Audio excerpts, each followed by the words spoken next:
تحیت الوضو سے جنت لازم.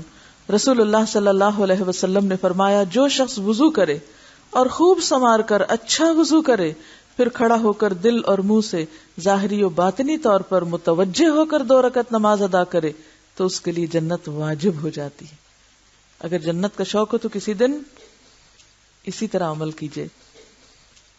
بیسیکلی تحیت الوضو کا مطلب ہی وضو کے نفل ہے کہ جب آپ نے وضو کیا ہو اس وقت آپ نفل پڑھیں. یہ نہیں کہ صبح آپ نے وضو کیا تھا اور دوپہر کو آپ نفل پڑھیں اور ان کو آپ تحیت الوضو کہیں. تحیت الوضو تازے وضو کے نفل ہے. ٹھیک ہے. حضرت ابو ہریرہ رضی اللہ عنہ بیان کرتے ہیں کہ رسول اللہ صلی اللہ علیہ وسلم نے نماز فجر کے وقت بلال رضی اللہ عنہ سے فرمایا اے بلال میرے سامنے اپنا وہ عمل بیان کرو جو تم نے اسلام میں کیا یعنی مسلمان ہونے کے بعد کیا اور جس پر تجھے ثواب کی بہت زیادہ امید ہے کیونکہ میں نے اپنے آگے جنت میں تیری جوتیوں کی آواز سنی ہے. بلال رضی اللہ عنہ نے عرض کیا میرے نزدیک جس عمل پر مجھے ثواب کی بہت زیادہ امید ہے وہ یہ ہے کہ میں نے رات یا دن میں جب بھی وضو کیا تو اس وضو کے ساتھ جس قدر نفل نماز میرے مقدر میں تھی ضرور پڑھی یعنی نوافل کی کثرت اور جتنی اللہ کو منظور اتنی پڑھ لیتا ہوں. اس میں پتہ کیا بات ہے وہ یہ بتانے کے ساتھ بھی نہیں بتانا چاہتے تھے کہ وہ کیا کیا کرتے ہیں کیونکہ آپ کو پتہ ہے کہ ایک عمل جو آپ کے اور اللہ کے بیچ میں ہوا ہو راز والی بات اور اس راز میں کوئی شریک نہ ہو اس کا لطف اور ہے نا. دوست کے ساتھ رازداری کا لطف ہے کوئی لطف ہوتا بہت ہوتا ہے نا. اللہ تعالیٰ کو ہم اپنا دوست کہتے ہیں نا یا ہم چاہتے ہیں اللہ ہمیں بھی دوست بنا لے جیسے ابراہیم علیہ السلام کو اللہ نے دوست بنایا.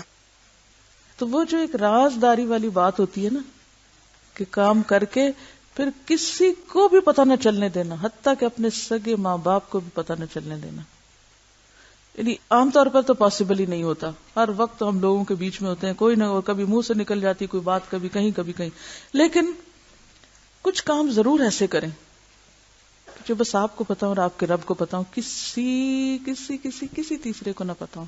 راز والے کام. ٹھیک ہے.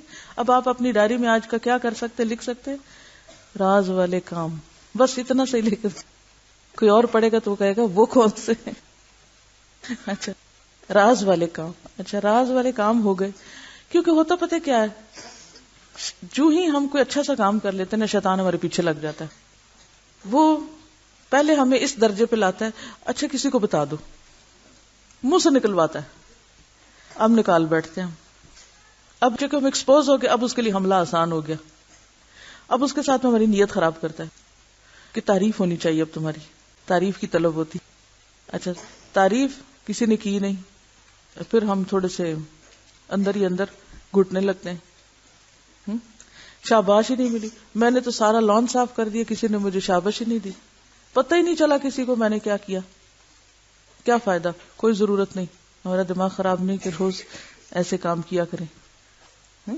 کوئی راہ جاتے ٹشو اٹھا لیا کسی نے دیکھا ہی نہیں میں نے ٹشو اٹھایا کسی نے شاباش ہی نہیں دی. تو یہ جو بات ہے نا راز والے کام اللہ تعالیٰ بس آپ دیکھ رہے ہیں نا اور میں یہ آپ کے لیے کام کر رہی ہوں. میں نے بتانا بھی کسی کو نہیں کہ میں نے کیا. یہ آپ کو ایسی خوشی دے گا اگر آپ اس میں کامیاب ہو جائیں. ایسی ایمان کی لذت اور حلاوت نصیب ہوگی کیونکہ دا مومنٹ آپ ڈھکن اٹھاتے ہیں تو گرد پڑنے لگتی مکھی آ جاتی ہے اور وہ چیز اتنی صاف نہیں رہتی. بالکل ایسے ہی جیسے ایک چیز پوری طرح ریپ کی ہوئی ہے اور محفوظ ہے اور ایک چیز کھلی ہوئی ہے. تو کھلی ہوئی چیز بہرحال خطرے میں ہے.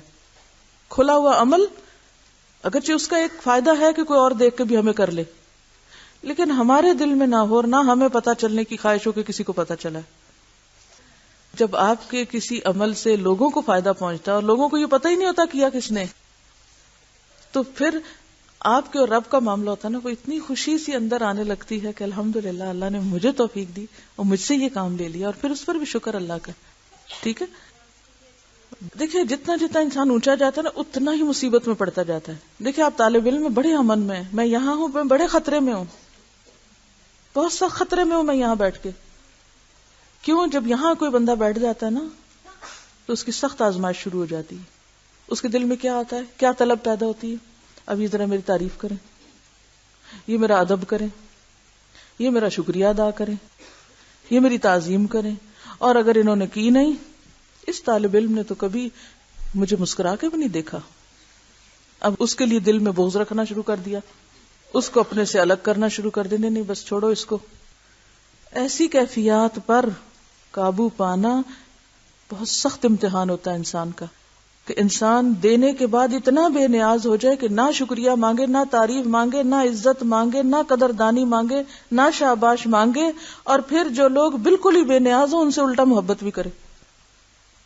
ان کو بھی عدل کی نگاہ سے دیکھے، جتنا ایک قدردان طالب علم کو دیکھے اتنا ہی ایک ناقدر طالب علم کو دیکھے. پھر تربیت ہوتی، پھر دین آگے بڑھتا. لیکن آپ دیکھیں نا، میں اس وقت آپ سے ذرا اونچی جگہ پہ بیٹھی ہوئی ہوں تاکہ آپ لوگوں سے میں کمیونیکیٹ کر سکوں، آپ کو دیکھ سکوں، آپ مجھے دیکھ سکیں، تاکہ ہم بہتر طور پہ سیکھ سکیں. لیکن اس کو اگر آپ ایک اور معنی میں لیں نا، تو آپ دیکھیں کہ خدا نخواستہ کوئی فزیکلی بھی خطرے کی چیز ہو، کوئی چیز آ کے لگے باہر سے مثلا، تو آپ تو بیٹھے ہیں نا نیچے، اور نیچے ہی سر کر لیں گے. میں بیٹھی ہوں یہاں، میں تو سب سے زیادہ خطرے میں ہوں. تو اسی مثال سے آپ سمجھ سکتے ہیں کہ آپ ہجوم میں بیٹھے ہوئے نا، اچھے سے اچھے کام کر رہے ہیں، کوئی آپ نوٹس میں نہیں ہے، امن میں ہیں، یہ خطرے کی جگہ ہے. اور بہت سے لوگ اس جگہ کی تمنا کرتے رہتے ہیں اور نہیں پتا کہ وہ کتنا بڑے امتحان کی جگہ ہے.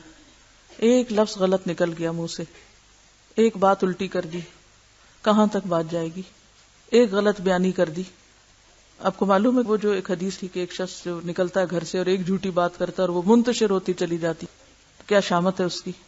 تو کتنی دفعہ سوچنا پڑتا ہے اور کتنی دفعہ انسان کو اپنا آپ جانچنا پڑتا ہے. تو ہم ایک کٹھن امتحان سے گزر رہے ہیں اس زندگی میں. تو جو نیکی کی توفیق ہو جائے اس پر شکر کیا کریں اور تھوڑا سا پڑھ بھی لیا کریں. ایک وضو سے کئی نمازیں. حضرت برادہ رضی اللہ عنہ سے روایت ہے کہ فتح مکہ کے دن رسول اللہ صلی اللہ علیہ وسلم نے کئی نمازیں ایک وضو سے پڑھی اور موضوع پر مسح بھی کیا. حضرت عمر رضی اللہ عنہ نے عرض کیا، اے اللہ کے رسول صلی اللہ علیہ وسلم، آج کے دن آپ نے وہ کام کیا جو آپ پہلے نہیں کیا کرتے تھے، یعنی پہلے تو ہر نماز کے لیے نیا وضو کرتے تھے. آپ نے فرمایا، اے عمر، میں نے ایسا جان بوجھ کر کیا تاکہ لوگوں کو ایک وضو سے کئی نمازیں پڑھنے کا جواز مل جائے، یعنی آسانی کے لیے، رخصت کے لیے، سہولت کے لیے. دودھ پینے سے کلی کرنا. بے شک رسول اللہ صلی اللہ علیہ وسلم نے دودھ پیا پھر کلی کی اور فرمایا اس میں چکنائی ہے، کیونکہ وہ میں چپ چپ ہو جاتی ہے نا، تو پھر جب آپ نماز پڑھیں قرات کریں تو اس میں آپ کی قرات درست نہیں ہوتی. تو بہتر یہ کہ کلی کر لی جائے، اور اگر نہیں کرے تو اس سے یہ نہیں کہ آپ کو وضو نہیں ہے اور آپ کی نماز نہیں ہے. آپ نے وجہ کیا بتائی کہ اس میں چکنائی ہے، یہ نہیں کہا کہ اس سے وضو ٹوٹ گیا ہے. آپ نے بکری کا شانہ کھایا، اس کے بعد نماز پڑھی اور دوبارہ وضو نہ کیا. یہ حدیثیں کیا بتاتی ہیں کہ کھانا کھانے سے وضو نہیں جاتا. لیکن اونٹ کا گوشت کھایا جو ایک اور حدیث میں آتا ہے، اور اس کے بعد آپ نے وضو فرمایا. صرف اونٹ کے گوشت پر آتا ہے. آپ صلی اللہ علیہ وسلم نے ستو کھائے پھر کلی کر کے نماز پڑھی اور وضو نہیں کیا. کلی کیوں کی؟ تاکہ دانتوں وغیرہ سے اور سارے منہ سے پوری طرح ستو کے ذرات جو ہیں وہ صاف ہو جائیں اور قرات اچھی طرح ہو سکے. ایک اور بات کیجئے کہ جب میں پڑھا رہی ہوں اس وقت توجہ سے پڑھا کیجئے، اور ہر حدیث کے بعد ایک لمحے کے لیے سوچا کیجئے اس میں سے کیا سیکھا میں نے. تو جو باتیں یاد کرنی یہی کر لیا کیجئے. اس کے بعد ایک دفعہ ریوائز کر لیں تاکہ جس دن آپ کا ٹیسٹ ہو اس دن پر آپ پریشان نہ ہو اور آپ کو بخار وغیرہ نہ چڑھے.